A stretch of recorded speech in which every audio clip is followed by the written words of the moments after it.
1980 العام اللي كانت نايضه فيه البلباله بين المغرب وبوليزاريو. وفي ذاك العام المغرب قرر يبني واحد الجدار عازل بينه وبين بوليزاريو اللي المغرب قدر يبنيه في ظرف 7 سنين. وهاد الفتره هذه اللي كانت قصيره بزاف ودغيا بناو، وكانت المسافه ديالو طويله بزاف 2700 كيلومتر، بحال قلتي اطول جدار في العالم من بعد سور الصين العظيم. هذا السور هذا بناه المغرب على قبل بوليزاريو، حيت كيخطفوا لهم الناس ملي كيدخلوا المغرب، كيخطفوا الناس وكيديهم المعتقلات ديالهم وكيعذبوهم وكيسجنوهم. بطبيعه الحال العسكر المغربي فاش كيبغي يشبعهم كيدخلوا ديريكت للجزائر، وتما كيوليو في التراب الجزائري اللي ما يمكنش لك تدخل ليه، حيت الا دخلوا العسكر ديال المغرب غيتسموا هاجمين على الجزائر. وهنا فين الملك الحسن الثاني جاتو الفكره ذكيه باش يبني الجدار على المغرب وبوليزاريو. المهم قبل ما ندخلوا للموضوع ديال القصه ديالنا، شكرا للناس اللي داروا ابوني من القصه اللي فاتت. اللي مازال ما دارش ابوني يدير ابوني وخلي واحد لايك وكومونتير زوين نكملوا القصه ديالنا. حسن الماضي طيار مغربي اللي هو طيار ممتاز خريج المدرسه الفرنسيه، عكس بعض الطيارين المغاربه اللي كانوا كيتخرجوا من المدارس الامريكيه. هو كان بيلوت ديال الطائره F5، الطائره الحربيه الاشهر في العالم، واللي السرعه ديالها كتوصل 1800 كيلومتر في الساعه. ديك الوقيته كانوا بوليزاريو خداو واحد سلاح مضاد للطائرات وكيستهدف الطائرات اللي كيمشيو في المجال الجوي المنخفض، سميتو نظام السهم. وفي ديك الوقيته المغرب ما كانش عارف داكشي، علاش حسن الماضي كانت عنده واحد المهمه غادي يكملها في الصحراء المغربيه. والسلاح اللي كانوا خداو بوليزاريو متطور وكيتبع الاشعه الحمراء، واي طياره كانت غاده في العلو المنخفض كيقضي على هذيك الساعه. حسن الماضي كان طار فوق الصورد اللي كان كيتبنى ما بين المغرب وبوليزاريو، وسوء الحظ ديالو ما كانش شاف بوليزاريو مخبي، وللاسف ضربوا الطياره ويطيح. كيف ما كنعرفوا كاملين ان الطائرات العسكريه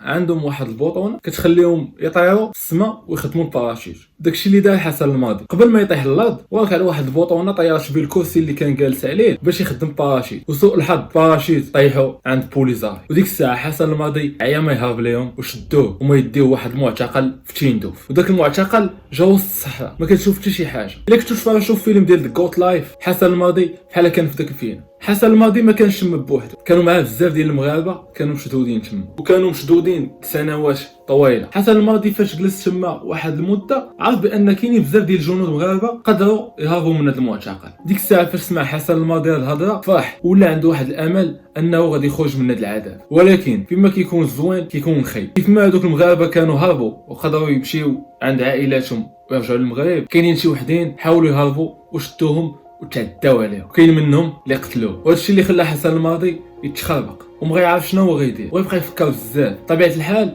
راه ما يمكنش حال صعيبه انك تهرب من شي بلاصه وانت ما عارف اصلا فين جات، وانت ما عارفش المسافه اللي خاصك تضرب من ديك البلاصه حتى توصل للصور باش تمشي للمغرب. شحال ديال الوقت غادي دير وانت ما عندك لا ماكله لا ما، غادي تهرب في الصحراء قاحله. ولكن الحسن الماضي دخل الفكره ديال الهروب في الدماغ ديالو، قال لي غادي نهرب يا غادي نموت وانا كنحاول. في ذاك المعتقل كيف قلنا كان بزاف ديال المغاربه، ومن بينهم كان الضابط علي نجاب، هو اللي كتب هذه القصه اللي كنعاود لكم فيها دابا. كان جالس واحد النهار ويجي عنده حسن الماضي ويقول ليه انا ناوي نهرب من هنا ونرجع لدارنا ولولادي والوطن ديالي. راه كيشوف في داك علي نجاب وبدا يضحك عليه، قال لي واش انت مرضتي في راسك ولا كتضحك عليا ولا كتضحك معايا؟ قال لي في هذا المعتقل حتى الفكره بانك تهرب ما خاصهاش تجي. حسن الماضي شاف فيه واحد الشوفه ديال الثقه كله امان، قال لي غادي نهرب، ولا كانت عندك شي رساله بغيت توصلها لعائلتك ولا لصحابك قولها لي باش نوصلها لك للمغرب. قال لي كيفاش غادي تهرب؟ قال لي عندي جوج ديال الخطط. الخطه الاولى ومعنا المهمه ديالي هنايا هي كنخوي كاميوات ديال الهلال الاحمر ونخليهم حتى يكونوا غاديين ونمشي نتخبى ونتلاح لذاك الكاميو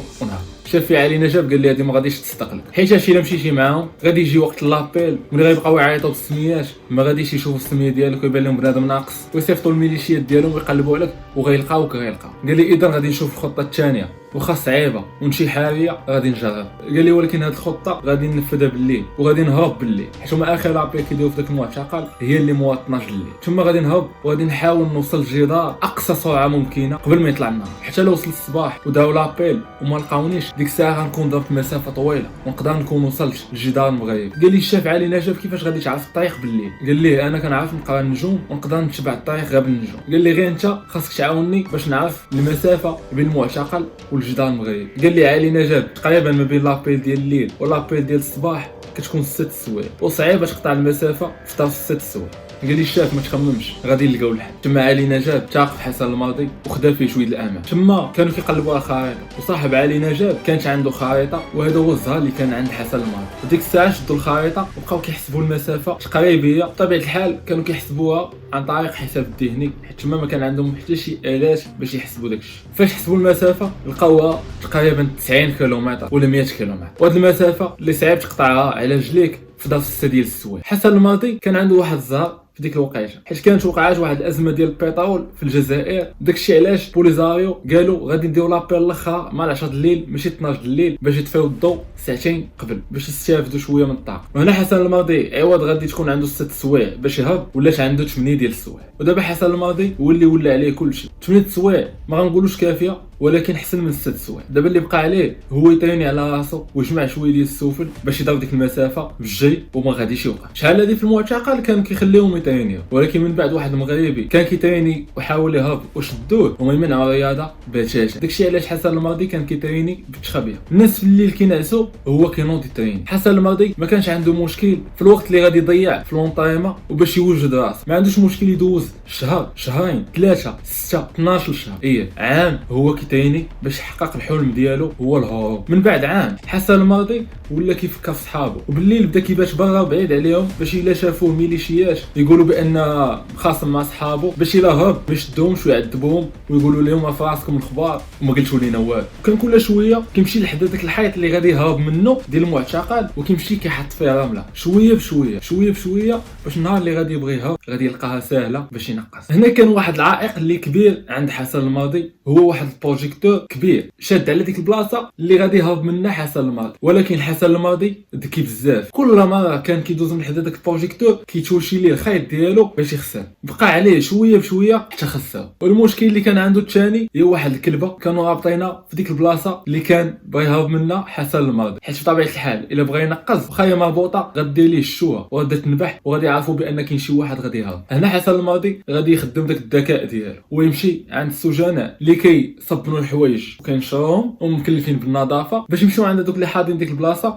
ويقولوا لهم يربطوا ديك الكلبه في شي بلاصه اخرى حيت كتبازطهم وما كتخليهمش ينشروا الحوايج وكتوسخ لهم الحوايج اللي كيصبنوهم. وتما في داك المعتقل هذوك اللي مشدودين هما اللي كيديروا كلشي هما اللي كيصبنوا هما اللي كيطيبوا هما اللي كينظفوا مختصين باي حاجه. ومن بعد ما طلبوا منهم يديو ديك الكلبه يربطوها بلاصه اخرى بوليزاريو قبلوا ومشاو بدلوا البلاصه ديال ديك الكلبه. وهنا كاع العوائق اللي كانوا عند حسن الماضي في المعتقل دابا جا النهار اللي غادي يوقع فيه الهروب المعلوم الهروب التاريخي اللي غادي تكتب في كتب وغيتشاوى في قصص. حسن الماضي لبس سروال ولبس واحد التوني ديال العسكر. اول حاجه دار هي مشى سلم على صحابو كاملين واخا شي وحدين فيهم ما كانوش شايخين فيه كانوا كيقولوا ليه فوجو كيقولوا ليه غادي يشدوك وغادي يرجعوه عندنا ولا غادي يقدروا يقتلوك كاع وكانوا خايفين عليه ليه يشدوه ويرجعوه ولا غادي يقتلوه كاع. حسن الماضي نقص داك الصور من بعد ما شافوا حتى شي واحد واللي كان عاقل عليه قدام ديك الصور اللي نقص غادي يلقى تشيندوف. من بعد ما ضرب واحد المسافه بانوا ليه الضواو في واحد البلاصه عرف بان هذيك هي تشيندوف ويقلب الطريق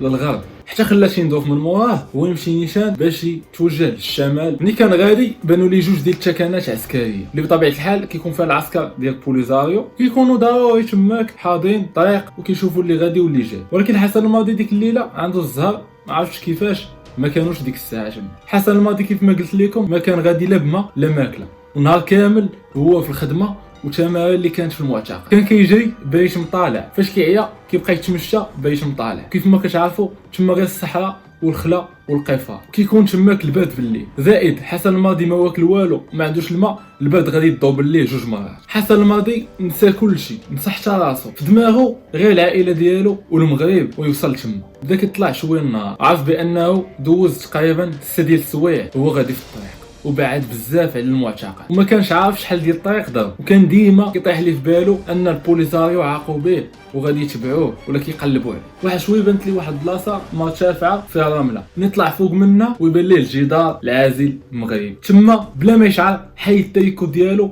وبدا كيشير العسكر اللي تما كاينين فوق السور باش ما يبانش هاجم على المغرب ويبان شي واحد كيطلب النجده كيطلب المساعده. وهما بداو كيشيروا ليه وكيوريوه الطريق منين غادي يجي عندهم، حيت ديك البلاصه كانت كامله عامره الغام، واللي عارفين غادوك العسكر اللي تما عارفين البلاصه ديالو تما. وراه منين يدوز فاش وصل عندهم ما تاخوش فيه وبقاو هازين عليه السلاح. ويسولوا واحد القائد ديال العسكر المغربي، قال لي شكون انت؟ عرف لي راسك. قال لي انا جندي طيار حسن الماضي، كنت في واحد المهمه وطحت عند بوليزاريو وشدوني، ولكن دابا قدرت نهرب منه. تما العسكر هبطوا السلاح فرحوا به ديال بصح، وبقاو كيعنقوا فيه حيت قدر يهرب من داك الجحيم ديال تشيندوف. ديك الساعه سولهم على شحال الساعه، قالوا لي 8 ديال الصباح. وهنا عرف بانه ضرب ديك الطريق كامله تقريبا في 10 سوايع، 90 كيلومتر تقريبا ضربها في 10 سوايع. حسن الماضي حقق داكشي اللي ما قدروش يحققوه بزاف ديال المعتقلين في بوليزاريو لدابا. بقى متشبت بالامال ديالو وبالحريه ديالو. من بعد ما رجع للمغرب وترقى في الوظيفه ديالو ولا رمز للنضال